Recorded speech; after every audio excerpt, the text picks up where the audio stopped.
सेव्यमान पावनाङ्घ्रिपङ्कजम् व्यालयज्ञसूत्रमिन्दुशेखरम् कृपाकरम् नारदादियोगिवृन्दवन्दितम् दिगम्बरम् काशिकापुराधिनाथ कालभैरवम् भजे।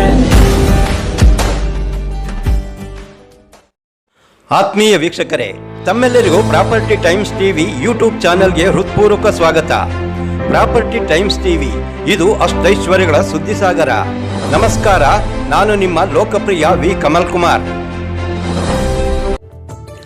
ಶ್ರೀ ಆದಿಚುಂಚನಗಿರಿ ಮಹಾಸಂಸ್ಥಾನದ ಒಡನಾಡಿಗಳು, ಚುಂಚ ಶ್ರೀಗಳ ಗುರು ಪರಂಪರೆಯಲ್ಲಿ ಸಾಗುತ್ತಿರುವ ಅಪಾರ ದೈವ ಭಕ್ತರು, ಸಮಾಜ ಸೇವಕರು, ಯುವ ಪೀಳಿಗೆಗೆ ಮಾರ್ಗದರ್ಶಕರೂ ಆಗಿರುವ ಸನ್ಮಾನ್ಯ ಶ್ರೀ BT ರಾಮಚಂದ್ರರವರು ಇದೇ ಆಗಸ್ಟ್ 8ರಂದು ರಾಜರಾಜೇಶ್ವರಿ ನಗರ ಚನ್ನಸಂದ್ರದ ತಮ್ಮ ಸ್ವಗೃಹದಲ್ಲಿ ಶ್ರೀ ವರಮಹಾಲಕ್ಷ್ಮಿ ಹಾಗೂ ಅಷ್ಟಲಕ್ಷ್ಮಿ ಪೂಜಾ ಕಾರ್ಯಕ್ರಮವನ್ನು ಅತ್ಯಂತ ವೈಭವಯುತವಾಗಿ ನೆರವೇರಿಸಿದರು. ಶ್ರೀಮತಿ ಪುಷ್ಪಾ ಮತ್ತು ಶ್ರೀ BT ರಾಮಚಂದ್ರರವರು ಹಾಗೂ ಕುಟುಂಬ ವರ್ಗದವರಿಂದ ಅಪಾರ ಬಂಧು ಬಳಗ, ಮಿತ್ರರು, ಹಿತೈಷಿಗಳು, ಸ್ಥಳೀಯ ಮುಖಂಡರು, ಅಭಿಮಾನಿಗಳಿಗೆ ಪ್ರೀತಿಯ ಆಹ್ವಾನವನ್ನು ನೀಡಿದ್ದರು.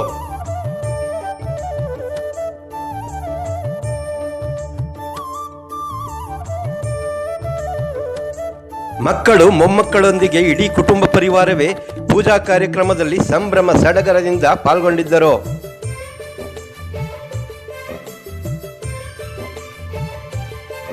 ಈ ವರಮಹಾಲಕ್ಷ್ಮಿ ಹಬ್ಬದ ಪ್ರಯುಕ್ತ ಅಷ್ಟಲಕ್ಷ್ಮಿ ಪೂಜಾ, ಗಣಪತಿ ಹೋಮ, ಸುದರ್ಶನ ಹೋಮ, ಅಷ್ಟಲಕ್ಷ್ಮಿ ಹೋಮ, ನವಗ್ರಹ ಹೋಮ ಮತ್ತು ಮೃತ್ಯುಂಜಯ ಹೋಮ ಹಾಗೂ ಪೂರ್ಣಾಹುತಿ, ಮಹಾಮಂಗಳಾರತಿ ಸೇರಿದಂತೆ ವೈದಿಕ ಧರ್ಮಾನುಷ್ಠಾನವನ್ನು ವೇದಾಗಮ ವಿದ್ವಾನ್ ಶ್ರೀ ಶ್ರೀನಿವಾಸ ಆಚಾರ್ಯರ ನೇತೃತ್ವದಲ್ಲಿ ಸಾಂಗವಾಗಿ ನೆರವೇರಿತು. ಬೆಂಗಳೂರು ಆದಿಚುಂಚನಗಿರಿ ಮಹಾಸಂಸ್ಥಾನ ಮಠದ ಕಾರ್ಯದರ್ಶಿಗಳಾದ ಶ್ರೀ ಶ್ರೀ ಸೌಮ್ಯನಾಥ ಮಹಾಸ್ವಾಮೀಜಿಯವರು ಆಗಮಿಸಿ ಸಂಪೂರ್ಣ ಪೂಜಾ ಕಾರ್ಯಕ್ರಮದಲ್ಲಿ ಪಾಲ್ಗೊಂಡಿದ್ದರು. ಎಲ್ಲ ಭಕ್ತಾದಿಗಳನ್ನು ಆಶೀರ್ವದಿಸಿದರು. ಕಾಶಿಕಾಪುರಾಧಿನಾಥ ಕಾಲಭೈರವಂ ಭಜೆ.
ಪೂಜಾ ಕಾರ್ಯಕ್ರಮದಲ್ಲಿ ಭಾಗವಹಿಸಿದ ಭಕ್ತಾದಿಗಳು ಮಹಾಮಂಗಳಾರತಿ, ತೀರ್ಥ ಪ್ರಸಾದ ಸ್ವೀಕರಿಸಿ ದೇವರ ಕೃಪೆಗೆ ಪಾತ್ರರಾದರು. ವಿಶೇಷ ಭೋಜನ, ಫಲತಾಂಬೂಲ ಸ್ವೀಕರಿಸಿ ಶ್ರೀಮತಿ ಪುಷ್ಪಾ ಮತ್ತು ಶ್ರೀ BT ರಾಮಚಂದ್ರರವರನ್ನು ಹಾಗೂ ಕುಟುಂಬ ವರ್ಗದವರನ್ನು ಮನತುಂಬಿ ಶುಭ ಹಾರೈಸಿದರು.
ಸದಾ ಒಂದಿಲ್ಲ ಒಂದು ಧರ್ಮ ಕಾರ್ಯಗಳನ್ನು ಸಮಾಜಮುಖಿ ಸೇವೆಯನ್ನು ನೆರವೇರಿಸುತ್ತಾ ಉತ್ತಮ ಸಮಾಜ ನಿರ್ಮಾಣದಲ್ಲಿ ತೊಡಗಿಸಿಕೊಂಡಿದ್ದು 76ನೇ ವಯಸ್ಸಿನಲ್ಲಿಯೂ 26ರ ಯುವಕರಂತೆ ಸದಾ ಚಟುವಟಿಕೆಯಿಂದ ಇಂದಿನ ಪೀಳಿಗೆಗೆ ಮಾದರಿಯಾಗಿರುವ ಶ್ರೀ BT ರಾಮಚಂದ್ರರವರಿಗೆ ಆ ಭಗವಂತನು ಶತಾಯುಷಿಯನ್ನಾಗಿ ಮಾಡಲಿ. ಉತ್ತಮ ಆರೋಗ್ಯ ಅಷ್ಟೈಶ್ವರ್ಯಗಳನ್ನು ನೀಡಿ ಇನ್ನಷ್ಟು ಮಗದಷ್ಟು ಅವರಿಂದ ಸಮಾಜಮುಖಿ ಕಾರ್ಯಗಳು ನಡೆಯಲಿ ಎಂದು ಪ್ರಾಪರ್ಟಿ ಟೈಮ್ಸ್ ಟಿವಿ ಬಳಗ ಶುಭ ಹಾರೈಸುತ್ತದೆ. ಪ್ರಾಪರ್ಟಿ ಟೈಮ್ಸ್ ಟಿವಿಯನ್ನು ಲೈಕ್ ಮಾಡಿ, ಶೇರ್ ಮಾಡಿ, ಸಬ್ಸ್ಕ್ರೈಬ್ ಮಾಡುವ ಮೂಲಕ ನಮ್ಮನ್ನು ಪ್ರೋತ್ಸಾಹಿಸಿ. ತಮ್ಮ ಅಭಿಪ್ರಾಯವನ್ನು ಕಮೆಂಟ್ ಬಾಕ್ಸ್ನಲ್ಲಿ ತಿಳಿಸಿ. ಧನ್ಯವಾದಗಳು. ನಾನು ನಿಮ್ಮ ಕಮಲ್ ಕುಮಾರ್.